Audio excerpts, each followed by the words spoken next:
Charles and Ray believed the role of the designer is basically that of a good host, anticipating the needs of the guest. Comfort definitely belongs in there as one of the things you're thinking about.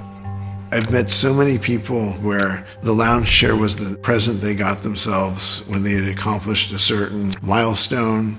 When I started this, I didn't realize how moving that would be for me personally. If somebody's going to spend a couple of decades looking forward to it, it's a very good motivator for how we have to get it right. By doing it right, it's an heirloom.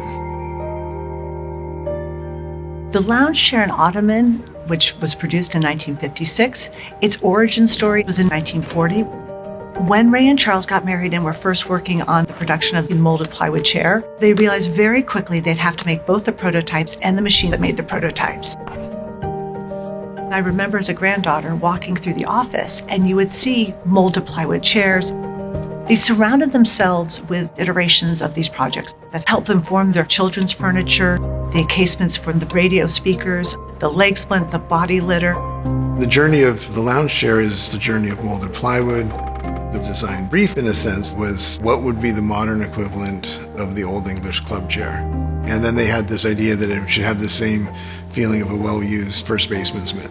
That was typical of the way Charles and Ray would describe a brief. It was often something intangible and almost ineffable. You're trying to design the most comfortable chair ever. So naturally it took a couple of years. I loved seeing all the materials that they used and were exploring. They were on the cutting edge of what these materials could or could not do. They were always considering what the options were.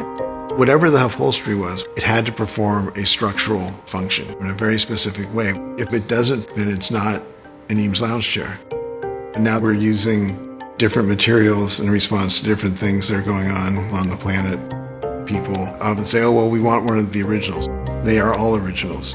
We're not changing it, we're just helping it be itself today. It's always a chair, the chair that everyone recognizes, whether they sat in one or they saw one on TV. When you sit in a lounge chair in Ottoman, you're a guest of my grandparents.